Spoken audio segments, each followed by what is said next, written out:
जब वह यरीहो से निकल रहे थे तो एक बड़ी भीड़ उसके पीछे हो ली और दो अंधे जो सड़क के किनारे बैठे थे ये सुनकर कि यीशु जा रहा है पुकार कर कहने लगे, हे प्रभु दाऊद की संतान हम पर दया कर। लोगों ने उन्हें डांटा कि चुप रहे, पर वे और चिल्लाकर बोले, हे प्रभु दाऊद की संतान हम पर दया कर। आज पूरी दुनिया के लोग किसी न किसी बंधन में पड़े हैं। हो सकता है आप में से भी कोई यहाँ पर ऐसा व्यक्ति हो, किसी के ऊपर कर्जे का बंधन, बीमारी का बंधन, किसी के ऊपर बीमारी का, कर्जे का, शराबों का, जादू टोने का बंधन हो। कितने लोगों के ऊपर बंधन है। कितने लोगों को लगता है कि शायद मेरी लाइफ में कोई बंधन है, लेकिन लोगों को नहीं पता कि बंधन कैसे आता और कैसे जाता है। बहुत सारे लोग जो है अपनी लाइफ में बंधन लिए घूमते हैं। अगर आपका बार बार नुकसान हो रहा है इसका मतलब कोई बंधन है। अगर बार बार कोई एक्सीडेंट हो रहा है इसका मतलब कोई बंधन है। बार बार आपके ऊपर कर्जा हो रहा है, जिस चीज को आप लेने के लिए आपके काम डिले हो रहे हैं, बार बार रुकावटें आ रही हैं, इसका मतलब आपकी लाइफ में कोई बंधन है। लेकिन मैं कहता हूँ आज रात ये बंधन टूटने वाला आपके ऊपर से यीशु मसीह के नाम में। क्या बंधन तोड़वाना चाहते हैं चर्च? आमीन बोलने वाले आज बंधन तोड़वा कर जाएंगे। आज अब्राहम के ऊपर 90 साल तक बंधन। अब्राहम को नहीं पता, उसको बच्चा नहीं हो रहा, और उसके बाद कह रहा कि काफी समय बाद उसको पता लगता है, कह रहा इसका मतलब कोई मेरे ऊपर बंधन है। इसहाक को 20 साल तक बच्चा नहीं हुआ, उसको बाद में पता लगा मेरे ऊपर कोई बंधन है। मैं कह रहा हूँ कि आज हो सकता है आप में से कोई व्यक्ति यहाँ पर बैठा हो और उसके ऊपर बड़ा बंधन हो सकता है आपके पास धन हो, दौलत हो, पैसा हो, शोहरत हो, बड़ा नाम हो, बड़ा पैसा हो, लेकिन मैं कह रहा हूँ कि विपत्ति और बंधन कह रहा बिना बताए आ जाते हैं। लेकिन अगर आज आपके ऊपर किसी प्रकार का बंधन, आसमान के खुदा ने मुझे कहा कि जब मैं घर से निकला तो पवित्र आत्मा ने मुझसे कहा जाकर, आसमान के खुदा ने मुझे कहा, कह रहा जब तू घर से निकले तो अपने लोगों को, कह रहा नेपाल के लोगों को जाकर कह देना कि आसमान के खुदा को, कह रहा उन्होंने आज एक मैसेज देकर भेजा तुझे कि जितने भी आज यहाँ पर इस पंडाल में आएंगे, कह रहा उनसे जाकर कह देना कि आज आसमान का खुदा स्वर्ग से निकल कर आएगा मेरे और आपके बीच में, आपके बंधनों को तोड़ने के लिए, आपके कर्जों को तोड़ने के लिए, आपके शराबों को खत्म करने के लिए। मैं कह रहा हूँ बेशक यहाँ पर कोई शराब पीने वाला खड़ा हो, बेशक यहाँ पर कोई बीड़ी पीने वाला खड़ा हो, बेशक यहाँ पर कोई तंबाकू खाने वाला खड़ा हो, लेकिन याद रखना आज के बाद उसके ऊपर से बंधन टूट जाएंगे यीशु मसीह के नाम में। आज रात कैसा भी होगा बंधन टूट जाएगा। आज रात कैसा भी होगा बंधन टूट जाएगा। आज पवित्र आत्मा यहाँ आया हुआ है, आज यीशु यहाँ आया हुआ है, आज मेरा यीशु यहाँ आया हुआ है। वो इंसान के अंदर होकर काम करता है। याद रखना जब कह रहा कोई शैतान के लोग कह रहा जादू टोना करते हैं, उन्हें भी एक शरीर की जरूरत पड़ती है। शैतान को भी नीचे आने के लिए एक शरीर की जरूरत पड़ती है, याद रखना। लेकिन परमेश्वर को भी नीचे आने के लिए एक शरीर की जरूरत पड़ती है, जो आज मेरे अंदर से होकर आपकी जिंदगी में काम करेगा यीशु मसीह का नाम। वो आज से 2024 साल पहले यीशु मसीह के रूप में धरती पर आया और उसका इस्तेमाल किया। याद रखना आज रात कोई भी कैसा भी जन हो, यहाँ पर कोई पास्टर हो, विश्वासी हो, कुछ लोग सोचते हैं शायद कि मेरी लाइफ में मैं तो परमेश्वर का दास हूँ, दासी हूँ, लेकिन मेरे ऊपर बंधन नहीं हो सकता। लेकिन बहुत सारे लोगों के ऊपर बंधन था। अब्राहम को पता लगा कि मैं इतने साल से सेवा कर रहा हूँ, लेकिन आज भी बंधन है, मेरे पास औलाद नहीं है। इसहाक को पता लगा औलाद नहीं है, लेकिन परमेश्वर आज बताना चाहता है आप लोगों को, अगर आज आप बंधन तोड़वाना चाहते हैं तो अपने हाथ उठाकर बताओ आज चाहते हैं कि नहीं। आज निर्गमन 34:23 में लिखा, परमेश्वर ने मूसा को बताया था कि पिछले कई साल पहले पवित्र आत्मा ने मूसा को बताया, कह रहा कि तेरे इस्राएलियों पर बंधन क्यों पड़ा है। कह रहा हम पढ़ेंगे बाइबल में, देखो क्या लिखा, वर्ष में 3 बार तेरे सब पुरुष इस्राएल के परमेश्वर प्रभु यहोवा को अपना मुंह दिखाएं। हाँ, सारे बोला हालेलुया। परमेश्वर ने मूसा को बताया, कहता है कि तेरे लोग कह रहे जब अपराध करने लगे, कह रहे कि चोरियां करने लगे, व्यभिचार करने लगे, पाप की जिंदगी बिताने लगे, नशा करने लगे, पेड़ों में, पत्थरों में, बाजारों में, गलियों में, मनुष्यों में परमेश्वर को ढूंढने लगे, तो उस समय परमेश्वर ने क्रोध किया और उसी समय परमेश्वर ने कहा जा तेरा मूसा इनसे कह दे, कहता कि आज के बाद कहता कि ये बंधन में रहेंगे। लेकिन उस समय जब उन लोगों ने प्रार्थनाएं किया तब मूसा को परमेश्वर ने कहा, पवित्र आत्मा ने कहा वर्ष में 3 बार, कितनी बार? 3 बार। कह रहे तेरे सब लोग इस्राएल के लोग, कहते तेरे लोग अगर 3 बार मुझे मुंह दिखाएं तो इसका मतलब कह रहे कि आज के बाद उनके ऊपर से शराब टूट जाएगा, बंधन टूट जाएगा। कह रहे अगर आज आप दिन में 3 बार मुंह दिखाएंगे, याद रखना मैं कह रहा हूं कि अगर आज हो सकता है आप एक साल में 3 बार दिखाते हो, लेकिन अगर आपके ऊपर ज्यादा बंधन है तो मैं कह रहा हूं अगर 3 बार, बाइबल बताती है अगर 3 बार, अगर आप दिन में 3 बार मुंह दिखाएं परमेश्वर को, आज कैसा भी बंधन है, मैं कह रहा हूं आज कर्जे का बंधन जाएगा, बीमारी का बंधन जाएगा, गुलामी का बंधन जाएगा, घर के कलेश का बंधन टूट जाएगा आज यीशु मसीह के नाम में। अगर आज आप किसी भी समस्या में क्या तोड़वाना चाहते हैं, आज परमेश्वर तोड़ने के लिए तैयार है उन लोगों के ऊपर से बंधन। अगर आज आप सोच रहे हैं कि शायद ऐसे ही चला जाएगा, अब्राहम को नहीं पता था, लेकिन अब्राहम को जब ये बात पता लगी कि परमेश्वर का दास होने के बाद भी, वो परमेश्वर की सेवा करने के बाद भी 90 साल बिता दिए उसने, लेकिन उसको पता लगा शायद मेरे ऊपर कोई बंधन है। वो उसी समय एक याजक के पास गया, अपने स्पिरिचुअल फादर के पास गया, अपनी सिनी के पास अपना दशवांश लेकर गया, भेंट लेकर गया, और उसी समय उस दिन से उसके ऊपर से परमेश्वर ने बंधन तोड़ दिया। 1000 भेड़ बकरियों का मालिक हो गया, 1000 कंपनियों का मालिक हो गया। आज रात मैं कह रहा हूं परमेश्वर किसी को 1000 कंपनियों का मालिक बनाने वाला है। यहाँ पर कह रहा है कि आज परमेश्वर किसी के बंधन तोड़ने के लिए जा रहा है, बड़ा प्रोजेक्ट आज आपका पास करने के लिए जा रहा है। लेकिन पवित्र आत्मा चाहता है, कहता अब्राहम की तरह, कह रहा है कि वो दिन में मुझे 3 बार मुंह दिखाए, कह रहा दानियल की तरह दिन में मुझे 3 बार मुंह दिखाए। जब आप प्रार्थना में 3 बार जाते हैं परमेश्वर के सामने, पवित्र आत्मा कह रहा है कि मुंह दिखाई देगा। याद रखना, जब कोई नेपाल में नवी दुल्हन आती है तो क्या करती है, घूंघट करके बैठ जाती है कि नहीं, हाँ कि ना? अरे ऐसे लग रहा है मैं गूंगों के बीच में प्रचार कर रहा हूं। हाँ, अरे जब नेपाल में बहू आती है घूंघट करके आती है कि नहीं? पता नहीं, हमारे पंजाब में तो घूंघट करके आती है, घूंघट करके आती है, और उसके बाद उसको बहू को बोला मुंह दिखा, मुंह दिखा, दिखाएगी नहीं दिखाएगी। उसको बोलते हैं ये ले 100 का नोट, ये ले 500 का नोट, ये ले 1000 का नोट, तो उसकी सास उसका मुंह दिखाती है, देख हमारी बहू कितनी सुंदर है। अरे दिखाती है कि नहीं? अरे कह रहा कि मुंह दिखाने का रिवाज में कह रहा है कि जब आपको इनाम मिलता है, उस औरत को मुंह दिखाने का पैसा मिलता है कि नहीं मिलता? अपने घर में, परिवार में नई दुल्हन को अगर आज से आपने वादा किया परमेश्वर को कि परमेश्वर मैं दिन में 3 बार मुंह दिखाऊंगा, मैं कह रहा हूं परमेश्वर स्वर्ग से बड़ा इनाम देने वाला, बड़ी दवाइयां देने वाला, मुंह दिखाने वालों को, प्रार्थना में मुंह दिखाने वालों को परमेश्वर आज बड़ा काम करने वाला, बड़ा काम, बड़ा काम, बड़ा काम, बड़ा काम, बड़ा काम, आमीन बोलने वाले, बड़ा काम होने वाला, बड़ा काम होने वाला, बंधन टूटने वाला, किसी का बड़ा बड़ा बंधन, कैंसर का बंधन, शुगर का बंधन, थायराइड का बंधन, कैसा भी बंधन है, कह रहा है कि आज टूट जाएगा यीशु मसीह के नाम में, टूट जाएगा। आमीन बोलने वाले तोड़ दो आज, आमीन बोल के तोड़ दो आज। परमेश्वर ने अब्राहम को बताया, परमेश्वर ने अब्राहम को कहा, कहना मैं तेरा बंधन तोड़ सकता हूं, लेकिन उस समय में इसहाक को भी बताया परमेश्वर ने कि मैं तेरा बंधन तोड़ सकता हूं, लेकिन इसहाक समझ गया, इसहाक दिन में प्रार्थना करना शुरू कर दिया, और जो उसके बात के ऊपर चक्कर था वो चक्कर खत्म हो गया। अगर आपके घर में किसी को शुगर है, अगर थायराइड है, तो याद रखना, कहता है कि आपके बच्चों को भी हो सकती है। डॉक्टर के पास आप जाओ तो डॉक्टर क्या बोलते हैं? डॉक्टर बोलते हैं तेरे घर में शुगर किसको थी, तेरे घर में कैंसर किसको था, तो इसका मतलब तुम्हारे परिवार में आ सकता है। इसको शराब बोला जाता है, कर्ज बोले जाते हैं। लेकिन पवित्र आत्मा कह रहा है कि आगे विश्वास करना कि जब अब्राहम को पता लगा, इसहाक को पता लगा कि मेरे बाप को, कहता है कि सालों साल से बच्चा नहीं हुआ, मेरी माँ को 90 साल तक बच्चा नहीं हुआ, और आगे मेरी पत्नी को भी, रिबका को भी बच्चा नहीं हो रहा, तो उसी समय उसने प्रार्थना की, उसने हाथ उठाया, उसने परमेश्वर से कहा कि परमेश्वर ये बंधन मैं अपने ऊपर नहीं चाहता। तो उसी समय कह रहे कि जो 90 साल कह रहे कि उसके बाप के जीवन में आए, लेकिन उसने 20 साल के अंदर कहते इस बात को संभाला, और उसी समय 20 साल कह रहे जब बच्चा नहीं हुआ, उसने प्रार्थना की और परमेश्वर ने इस बंधन को तोड़ दिया। उसको एक नहीं 2 जुड़वा बच्चे दिए। याद रखना, मेरा परमेश्वर आज रात कह रहा कोई बड़ा चमत्कार करने वाला आपकी लाइफ में, लेकिन बंधन जब तक उस व्यक्ति के ऊपर रहता है, जब तक वो अपना मुंह खोलकर प्रार्थना नहीं करता। आज लोग जाते हैं और उसी समय वो लोग चाहते हैं कि मेरे से पैसा ले ले, मैं घी ले ले, सामग्री ले ले, आज चावल ले ले, आज कार ले ले, गाड़ी ले ले, कपड़े ले ले, लेकिन मेरे लिए कह रहा प्रार्थना कर दे मेरे घर से बंधन खत्म हो जाए। मैं कह रहा हूँ कैसे बंधन खत्म नहीं होने वाले, जब तक आप मुंह खोलकर परमेश्वर के लिए नहीं चिल्लाएंगे, हालेलुया बोलकर नहीं चिल्लाएंगे। आज मैं कह रहा हूँ जब तक आप परमेश्वर से वादा नहीं करेंगे, जब तक आप परमेश्वर से वादा नहीं करेंगे कि परमेश्वर मैं 3 टाइम आया करूंगा, मैं तेरी वेदी पर 3 टाइम आया करूंगा, मैं अपने घर में प्रेयर रूम बनाऊंगा और 3 टाइम प्रार्थना करूंगा। परमेश्वर का आत्मा करेगा अगर आप 3 टाइम प्रार्थना करने का वादा कर रहे हैं, आज रात बड़े से बड़े बंधन तोड़ रहा है मेरा परमेश्वर। एक एक भी बंधन आज रात आपके ऊपर नहीं रहेगा चर्च। परमेश्वर ने कहा जितने कह रहा कि मुझे 3 बार मुंह दिखाएंगे, कह रहा कि उनके बंधन टूट जाएंगे। किसी को मूसा को कहा जहां तेरे धरती का कोई तेरी जमीन का लालच नहीं करेगा। आज ये भविष्यवाणी है आपके लिए। मैं कह रहा हूँ कि अगर आज आप वादा करें परमेश्वर से कि परमेश्वर मैं प्रार्थना किया करूंगा दिन में 3 बार, मैं कह रहा हूँ कोई शैतान आपकी बॉडी का, आपके हार्ट का, लीवर का, किडनियों का, बच्चों का, परिवार का, पैसे का लालच नहीं करेगा। आज लालच करने वाली आत्मा को यही दबा कर जाता हूँ यीशु मसीह के नाम में।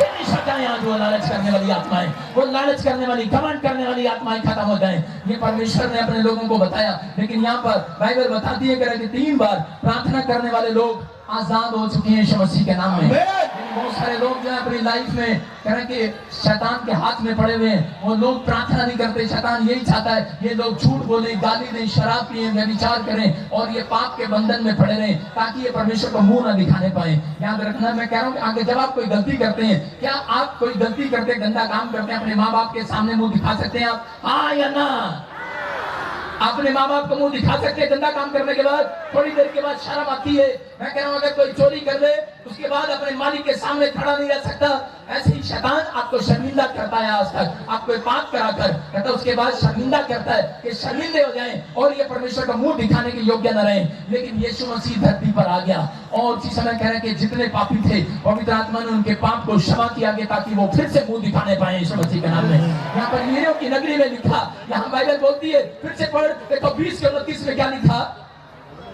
जब वे यरीहो से निकल रहे थे, जब वो यरीहो से निकल रहे थे तो एक बड़ी भीड़ उनके पीछे हो ली। यीशु यरीहो की नगरी से जा रहा था। यरीहो की नगरी का मतलब है पाप की नगरी से जा रहा था और लिखा बड़ी भीड़ उसके पीछे हो ली। और उसके बाद कहता वहां 2 अंधे सड़क के किनारे पर बैठकर भीख मांग रहे थे। लेकिन उस समय में जब यीशु मसीह वहां यरीहो की नगरी से जा रहा था तो उसी समय 2 व्यक्ति उसे मिलते हैं और जाकर कह लेते हैं, अरे यीशु यहाँ ना जाना, यहाँ ना जाना, यहाँ ना जाना, अरे ये तो पाप की नगरी है, अरे यहाँ मत जाना, यहाँ मत जाना, ये तो यहाँ तो गंदे लोग रहते हैं, चोरी करने वाले, ठगी करने वाले, शराब पीने वाले, जादू टोना करने वाले लोग रहते हैं, अरे यहाँ ना जाना, यहाँ ना जाना, ये तो यरीहो की नगरी है, पाप की नगरी है, मत जाना करी। यहाँ पर जो आज तक गया वो पाप से भर गया, वो बीमार पड़ गया, कर्जे में चला गया, कहा यहाँ कोई नहीं जाता। यीशु ने कहा जहाँ कोई नहीं जाता वहां मैं जाता हूँ। हालेलुया। उसने कहा जिस नगरी में कोई नहीं जाता वहां नेपाल वाले जाते हैं। यीशु ने कहा जहां कोई नहीं जाता मैं जाता हूं। और जिसमें यीशु जा रहा था रास्ते में 2 अंधे जन्म से सड़क पर बिठा दिए गए और सड़क पर बैठकर वो भीख मांग रहे थे। किसी ने बताया कि यहाँ से यीशु मसीह नासरी जाने वाला है। उसने कहा कौन है वो? कहता वो अंधों को आंख देने वाला, लंगड़ों को टांग देने वाला, मुर्दों को कब्र में से बाहर निकालने वाला परमेश्वर है। उसको किसी ने सुसमाचार सुना दिया है और दोनों अंधे क्या विश्वास कर लिया है। यीशु मसीह भी यही बोलता है तुमसे अच्छे तो वो अंधे हैं जो मुझे बिना देखे विश्वास करते हैं। अंधे बिना देखे विश्वास करके बैठ गए कि आज तो मेरा परमेश्वर यहाँ से जाएगा, आज तो वो मेरे सामने से गुजरेगा और आज तो मैं कहता हूँ उद्धार को पाऊंगा, तो आज मैं अपनी आंखों को देखूंगा। विश्वास कर रहा था और जैसे ही वो जोर से चिल्ला रहे थे, उनको नहीं पता कौन है यीशु मसीह, कहाँ है, कैसे कपड़े पहनता है, कौन है, उसको नहीं पता। लेकिन वो जोर से चिल्ला रहे थे, कहते दाऊद की संतान हम पर दया कर, हम पर दया कर, दाऊद की संतान मुझ पर दया कर, दया कर, दया, दाऊद की संतान मुझ पर दया कर। लेकिन 2 आदमी आए और तीसरे उसको डांटने लगे, बोलते अंदर चल, तेरा रोज का काम यही है भीख मांगना। जब देखता वहां भीख मांगता बैठकर, बोलता चुप कर, तेरा भीख पर भीख मांगी जा रहा है। जब कह रहा तुझे पता नहीं कौन जा रहा है यहाँ से? कह रहा है कि हमारी ड्यूटी लगी है यहाँ पर। कह रहा कौन जा रहा है? कह रहा कोई राजा यहाँ से जाने वाला है। उसने कहा अरे जाने वाला? उसने कहा चुप कर। उसने कहा थोड़ी देर के लिए वो चुप नहीं हुआ। उसने कहा चुप कर। उसने बार बार कहा तो अंधा 5 मिनट के अंदर और जोर से चिल्लाने लगा और जोर से चिल्लाने लगा, बोलता दाऊद की संतान मुझ पर दया कर, दया। वो फिर आया, फिर चुप कराने की कोशिश किया, लेकिन बोलता है कह रहा चुप हो जा। अरे चुप क्यों नहीं होता? बोलता अरे मेरा, बोलता सुन कर जा। बोलता मेरा नाम अंधा भिखारी है, मेरा काम मांगना है, मांगना। कहता मैं लोगों से आज तक मांगता नहीं शर्माया, आज तो राजाओं का राजा आ रहा, तो मांगने में शर्म नहीं करूंगा। कहता आज तो राजाओं का राजा आ गया है, आज शर्म नहीं करूंगा मांगने में। कहता आज तो राजाओं का राजा आ गया है, आज तो पता लग गया अंधों को आंख देने वाला, लंगड़ों को टांग देने वाला, मुर्दों को दिलाने वाला यीशु यहाँ आया हुआ है। वो तो और जोर से चिल्लाने लगा। अंधा भिखारी तो और जोर से और उसी समय उस आदमी ने कहा, देखा देख, कहता जिसको लिए तू चिल्ला रहा था, जिसके लिए तू चिल्ला रहा था कहीं देर से, कहता वो तो तुझे देखे बिना सामने से निकल गया। यीशु मसीह उसके पास से निकल गया। आज हो सकता है आप में से बहुत लोग बार बार चिल्ला रहे हो, यीशु यीशु कर रहे हो, लेकिन एक बार भी यीशु मसीह आपकी तरफ दिखाई ना दे रहा हो, आपकी आवाज ना सुन रहा हो सकता है कोई कैंसर में पड़ा हो, कोई टीबी की बीमारी हो, कोई शुगर हो, कोई बेड पर पड़ा हो, उसकी माँ उसकी पत्नी रो रही हो, लेकिन कोई आपके दर्द को सुनने वाला ना हो। लेकिन उस समय में भी अगर आज आप अंधे भिखारी की तरह दम दिखा रहे हैं, आज रात यीशु अपना दम दिखाने वाला आज रात वो दम दिखाएगा मेरे चर्च। मैं कह रहा मेरे लोगों, आज वो दम दिखाएगा नेपाल की भूमि पर अपना। लेकिन अंधा भिखारी आराम से बैठा हुआ था, लेकिन उस समय कोई नहीं था चिल्लाने वाला। अंधा भिखारी यहाँ बैठ गया और उसी समय जब बैठा हुआ चिल्लाई जा रहा आदमी आया, कहने लगा वो देख यीशु मसीह तेरे सामने से चला गया। अरे तेरी तरफ नहीं देखने वाला, तेरी तरफ नहीं देखने वाला, वो चला गया। यीशु जा रहा था, लेकिन अंधा भिखारी और जोर से चिल्लाने लगा, चिल्लाता रहा। थोड़ी देर के बाद यीशु पलट कर आया। उसने कहा कौन है इतनी देर से चिल्ला रहा है, कौन अपना दम दिखा रहा मांगने में। कहते हैं उसी समय उसने जोर से चिल्ला रहा था। यीशु मसीह ने उसकी आंखों पर हाथ रखा और उसी समय पूछा, बोल तू क्या चाहता है। बोलता है प्रभु यही कि मैं देखने लगूं। हालेलुया। और उसी समय उसने हाथ रखा, अंधा भिखारी तो देखने लगा है। मैं आज आपको कहना चाहता हूँ, याद रखना, अगर आप चाहते हैं कि परमेश्वर आपको चंगा करे, आपको मुंह से बताना पड़ेगा। आप चाहते हैं कि मेरा कर्जा उतर जाए, आपको मुंह से बताना पड़ेगा। आपको 3 टाइम परमेश्वर के पास जाना पड़ेगा प्रार्थना करने के लिए। और यहाँ पर अंधा भिखारी सुबह से लेकर किसने कहा 3 टाइम करना, इसने कहा 3 टाइम नहीं, मुझे तो आज बड़ी मुश्किल से परमेश्वर का पता लगा है, मुझे तो एड्रेस आज मिला है। मैं 3 टाइम नहीं, मैं तो पूरा दिन पूरी रात चिल्लाता ही रहूंगा, मांगता ही रहूंगा।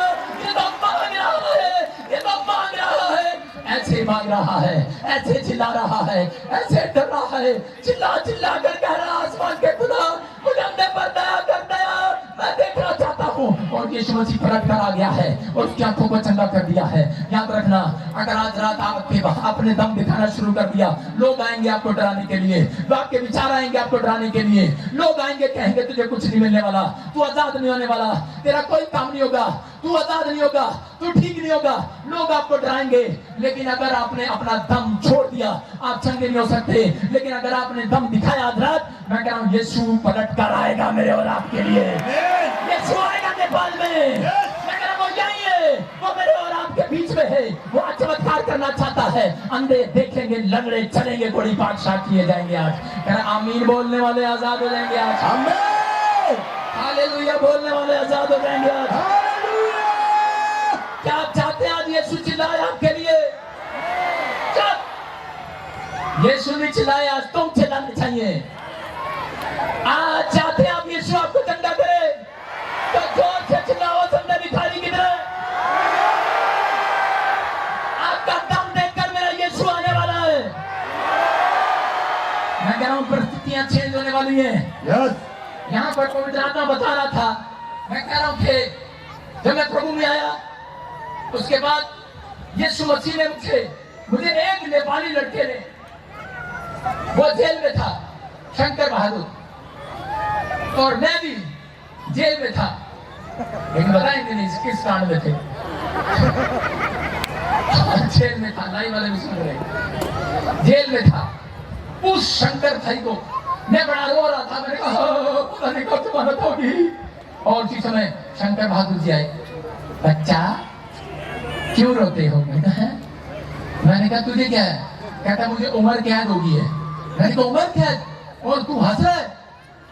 कह रहा मुझे फांसी होने वाली है। मैंने कहा तू हंस रहा है? मैंने कहा मैंने तो कुछ भी नहीं किया, मेरी तो 4 महीने में 6 महीने में जमानत हो जाएगी, लेकिन मुझे तो यार यहाँ रहना नहीं है। मैंने कहा ये चिंताएं, ये तकलीफें। उसी समय शंकर बहादुर ने कहा यीशु मसीह तुम्हारी प्रॉब्लम आसान करने वाला आज रहा है। मैंने उस दिन से, आपको सही बता रहा हूँ, नेपालियों को आई लव यू बोलना शुरू कर दिया, प्यार करने लगा। मैंने कहा यार ये आदमी जिसको उम्र कैद है और ये हंस रहा है, फांसी की सजा है, ये हंस रहा है। मैंने कहा कितने बढ़ गया था? कहता इतना सताया था। मैंने कहा अच्छा इतना बड़ा हो गया? मैंने कहा भाई अपने यीशु से मेरे लिए भी रिक्वेस्ट करना थोड़ी सी कि मुझ पर दया करे। कह रहा मैंने कहा मेरे पर दया करे, बोलो ना उसको। कह रहा कि आज रात आप ही खुद बातें करना उससे। और मैं गया, आपको बता रहा हूँ, मैंने कहा यीशु अगर तू है, अगर तू मुझे 5 दिन में मिल गया तो ठीक, नहीं तो कल मैं बाहर चाय वाले को, आपको पता है, पैसे देकर फिनाइल की गोली ले आएगा और मैं खा लूंगा उसको, जहर की गोली, मर जाऊंगा। लेकिन उसी समय मैं कहकर सो गया और 5 मिनट के बाद मैं कह रहा हूँ कि मेरी आंख लग गई और उसके थोड़ी देर के बाद एक लाइट आई और मुझे किसी ने कहा उठ। मैंने कहा कौन हो? उसने कहा मैं यीशु मसीह हूँ। रोने लगा, चिल्लाने लगा जोर जोर से। मुझे नहीं पता था इस अंधे भिखारी की स्टोरी का, लेकिन मैं ऐसे चिल्ला रहा था ऐसे। यीशु को देखने के बाद मेरा दर्द खत्म हो गया, मेरी प्रॉब्लम खत्म हो गई। उसकी आवाज को सुनने के बाद मेरे अंदर कोई डिमांड नहीं रही, कोई लालच नहीं रहा मुझे बाहर जाने का, कोई लालच नहीं रहा मुझे जिंदगी में। मैंने कहा, ईश्वर ने मुझे बोला बोल तेरी क्या समस्या है? मैंने कहा कुछ नहीं। मैंने कहा अब तो मैं तेरे पीछे चलना चाहता हूँ। हालेलुया। और उसी समय यीशु मसीह ने कहा जा तू आज से मेरी सेवा करेगा। और कह रहा पूरी दुनिया में, कह रहा कि तू जाएगा मेरे नाम का प्रचार करेगा। कह रहा कि ऐसा वैसा नहीं बनाऊंगा, कह रहा कि चमत्कार करेगा आज रात के बाद। मैं हैरान था उस बात को सुनकर। मैं कह रहा हूं उसके बाद जब यीशु मसीह चमत्कार करने लगा, पहली बार सेवकाई करने गया, पैरालाइज का पेशेंट ठीक हो गया, किसी का कैंसर ठीक हो गया। मैं कह रहा हूं मुर्दे जिंदा हो गए, बहुत सारे 14 मुर्दा मेरी प्रार्थना से जिंदा हुए। मुझे नहीं पता है कौन कर रहा था ये, लेकिन पवित्र आत्मा ने मुझे इस्तेमाल करना शुरू कर दिया। लोग मेरे अपने मुझसे चलने लगे। अरे क्या पास्टर, क्या विश्वासी, क्या बिलीवर, क्या न जाती, सब चलने लगे। मुझे नहीं पता, लेकिन मैं परमेश्वर का काम करता रहा। 2012 से काम करना शुरू किया, 2024 आ गया, 10 साल हो गए। कोई जितना मर्जी मुझे गिराना चाहा किसी ने, फिल्म एक्टरों को लेकर मेरी बुराई किया। फिल्म एक्टर ने कहा हम आपसे प्रार्थना कराना चाहते हैं। मैंने कहा जाओ, लेकिन उन्होंने मेरी बुराई किया, अपनों ने बुराई किया। लेकिन परमेश्वर ने कहा करने दे, जितना कोई तुझे गिराएगा उतना ऊपर उठाऊंगा मैं तुझे। उठाता चला गया। उस दिन से परमेश्वर ने लाखों लोगों को हैदराबाद में चंगा किया। उस दिन के बाद कहता परमेश्वर ने गुजरात में, इंडिया में, मैं कह रहा हूँ जगह जगह चमत्कार किए, इंग्लैंड में किए। परमेश्वर इस्तेमाल कर रहा है। मैं कह रहा हूँ कि आज रात ये विश्वास करना, शर्म मत करना। जिसने करी शर्म उसके फूट गई कर्म। अगर आज आप शर्माए, मैं कह रहा हूँ अंधा भिखारी ने अपनी शर्म छोड़कर आया था। अगर आज आप चाहते हैं कि यीशु मसीह के पास आना, तो उस अपनी शर्म को छोड़कर आना है, अपनी बातों को छोड़कर आना है, अपने विचारों को छोड़कर आना है, पिछली जिंदगी को छोड़कर आना है। यीशु के पीछे आना है तो पाप की जिंदगी को छोड़कर आना है। उत्पत्ति की किताब 25 के 22 में लिखा, कह रहा कि यहाँ पर रिबका के पेट में, कह रहा जब दर्द हुआ, रिबका के पेट में जब प्रार्थना किया इसहाक ने, तो उसकी पत्नी प्रेग्नेंट हुई। और उसके बाद उसकी औरत प्रार्थना नहीं करती थी, याद रखना। लेकिन उस रात उसके पेट में दर्द हुआ। जब वह प्रेग्नेंट हो गई, जब 8 महीने हो गए, 8 महीने का 9वां महीना आया, उसके पेट में लात घुसे चलने लगे। एक नहीं, ऐसे लग रहा है जैसे पता नहीं 2 हाथ नहीं मार रहा है कोई, 2 हाथ नहीं मार रहा है, 8 लातें पड़ रही हैं। 8, मैं कह रहा 4 लातें और 4 हाथ पड़ रही हैं। उसको ऐसा महसूस हो रहा। वो प्रार्थना करने के लिए गई। उसने कहा अब तो मुझे परमेश्वर को मुंह दिखाना पड़ेगा। और गई परमेश्वर के सामने, उसने मुंह दिखाया। पवित्र आत्मा ने कहा, कह रहा कि तुझे 1 नहीं 2 जुड़वा बच्चे होने के लिए जा रहे हैं। 1 नहीं, याद रखना। मैं कह रहा हूं अगर आज आप रात पवित्र आत्मा को मुंह दिखाना चाहते हैं, वो ये रिबका कभी परमेश्वर का मुंह दिखाने वाली नहीं थी। ये सच अपने पत्नी को बोलती थी, अपने पति को बोलती थी मुझे बच्चा दे। आज बच्चे, परिवार के लोग अपने माँ बाप से पैसा मांगते फिरते हैं, अपने रिश्तेदारों से पैसा मांगते फिरते हैं। लेकिन पवित्र आत्मा कह रहा है कि जितने आज मेरे सामने गिड़गिड़ाएंगे, जब तक आपके ऊपर कोई दर्द, कोई समस्या नहीं आती, तब तक लोग गिड़गिड़ाते नहीं है, प्रार्थना नहीं करते। लेकिन अगर आज आपको कोई समस्या है, मैं कह रहा हूँ आज परमेश्वर को मुंह दिखाना। पवित्र आत्मा आज रात आपके जीवन में मुंह दिखाई देगा। पवित्र आत्मा कह रहा आज रात आमीन बोलने वालों के लिए स्वर्ग से कोई आशीष भेज रहा है यीशु मसीह के नाम में। हो सकता है आज आपके पास घर ना हो, जॉब ना हो, गाड़ी ना हो, फिर आपके पास भले बच्चे ना हो, बांझ हो आप, लेकिन परमेश्वर आज रात उन लोगों की ओर देखना चाहता है, उन लोगों की ओर देखना चाहता है जो चिल्लाना चाहते हैं, प्रार्थना करना चाहते हैं। आज फैसला करें, आज अपने हाथों को उठाएं, आज अंधे भिखारी की तरफ फैसला करें कि परमेश्वर मैं आज पैसे के लिए नहीं, आज पवित्र आत्मा किसी लालच के लिए नहीं, मैं आज से वादा करता हूं दिन में 3 बार तुझे मुंह दिखाया करूंगा। परमेश्वर पवित्र आत्मा कह रहा कि आज से कह रहा परमेश्वर वादा करता है ऐसे लोगों से। आज वो कह रहा अपने लोगों को कह रहा कि अगर आज आपकी बाजुओं की ताकत चली जाए, आपकी जिंदगी किसी चलने लगे, कोई इंजेक्शन, कोई डॉक्टर, कोई वकील आपके काम ना आए, उस समय कह रहा कि सिर्फ हाथ उठाकर कह देना यीशु, कह रहा कि मैं तेरा दामन थामना चाहता हूँ। पवित्र आत्मा ने मुझे कहा, कह रहा कि जितने आज से यीशु मसीह का दामन थाम लेंगे उनसे जाकर कह देना आज यीशु मसीह उनके ऊपर दया करने वाला है। यीशु मसीह का नाम है। आज मुंह दिखाएगा मेरा परमेश्वर, आज मुंह दिखाई देगा, आज आपको बड़ी गवाही देगा, आज बड़ी गवाहियों के साथ वापिस आओगे। अपने हाथों को उठाओ और आज से पवित्र आत्मा आपकी जिंदगी में चमत्कार करेगा। अगर आज आप विश्वास करते हैं, आज इसी समय हाथ उठाकर कहो परमेश्वर से कि परमेश्वर मैंने तेरे वचन को सुना, मैंने तेरे कलाम को सुना। अंधे भिखारी को जब तूने छुआ, अंधा भिखारी पवित्र आत्मा सच में वो चंगा हो गया, और उसी समय वो चंगाई लेने के बाद पैसे गिनने के लिए नहीं, वो यीशु मसीह के पीछे बोल दिया। परमेश्वर मैं प्रार्थना करता हूँ आज जितने ऑनलाइन सुन रहे हैं नेपाल की धरती पर, जितने लोगों ने इस मैसेज को सुना कि अब्राहम के ऊपर चक्कर था, इसहाक के ऊपर चक्कर था, अगर आज ये विश्वास करें परमेश्वर मैं प्रार्थना का जीवन जीऊंगा, मैं आज से पाप का जीवन छोड़ दूंगा, पश्चाताप करता हूँ पवित्र आत्मा की मैं आज से कि अगर परमेश्वर ये तो तेरे सामने कह रहे हैं कि पवित्र आत्मा में पश्चाताप करता हूँ, मेरे प्रभु आज से इनके ऊपर से बंधन टूटने पाए यीशु मसीह के नाम में, आज से बंधन टूटने पाए। जितने प्रार्थना करते हुए तुझे मिले पवित्र आत्मा अपना दम दिखाए अंधे भिखारी की तरह, मेरे पिता इनके ऊपर से कर्जे का बंधन टूट जाए, बीमारी का बंधन टूट जाए, आज बेरोजगारी का बंधन टूट जाए, आज कैसा भी श्राप है, कैसा भी काला जादू है, जादू टोने का बंधन टूट जाए आज यीशु मसीह के नाम में। बोलो आमीन। अपने हाथों को उठाएं और इस समय अपने मन की बात परमेश्वर को कहें 2 सेकंड के लिए। हमारे बीच में पवित्र आत्मा आया हुआ है। अगर आज आप विश्वास करते हैं, आज रात पवित्र आत्मा आपको कुछ कहना चाहता है,